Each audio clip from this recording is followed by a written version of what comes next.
சாமி சரண சாமி, எல்லா சாமிகளும் இந்த ஒரு அற்புதமான நிகழ்ச்சியில் வந்து கலந்துக்கிட்டீங்க. ரொம்ப பெரிய சந்தோஷமா இருக்கு.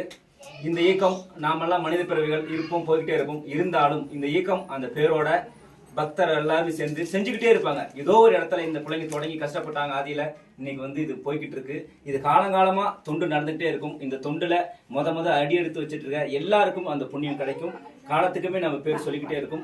எல்லா வந்தவங்களுக்கும் மிகப்பெரிய நன்றிகள். உங்களுக்கு எல்லாருக்குமே தெரியும், இந்த உலகத்திலே பெரிய கடவுள் சிவபெருமான், அது யாருக்கும் தலை வணங்காது அப்படின்னு சொல்லியிருக்கு. அது இயற்கையும் கூட. அப்படி சிவபெருமானுக்கு தொண்டு செஞ்ச எல்லாருக்குமே ஏதோ ஒரு இடத்துல வந்து அவர் வித்தியாசமா காட்சி கொடுத்திருப்பார்.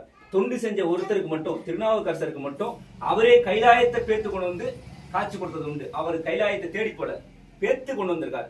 அப்படியாப்பட்ட வம்சத்துல இருக்கக்கூடிய பிள்ளை ஐயப்பனும் அதுக்கு அப்பனுக்கு சலிச்சவன்ட்டு தத்துவமசி என்ற பேர்ல நம்பக்கூடிய, நீ ஒழுக்கமான பக்தனா இருந்தா நம்பக்குள்ள தத்துவமசி என்ற பேர்ல நீ தான் நான் தான் நீ என்ன தேடி வர தேவையில்ல, நீ எனக்காக அலைய தேவையில்ல, உனக்குள்ள இருந்து உன்னுடைய கஷ்டங்கள் எல்லாம் தீர்த்து உன்னை வாழ வைப்பேன் அப்படின்னு வந்து மிகப்பெரிய தொண்டு செய்யக்கூடிய நம்மளுக்கெல்லாம் கண்டிப்பா ஆண்டவன் வந்து படிவளைப்பான்னு சொல்லிட்டு வந்த அத்தனை பேருக்குமே மிகப்பெரிய நன்றிகள் சொல்லிட்டு இருக்கேன்.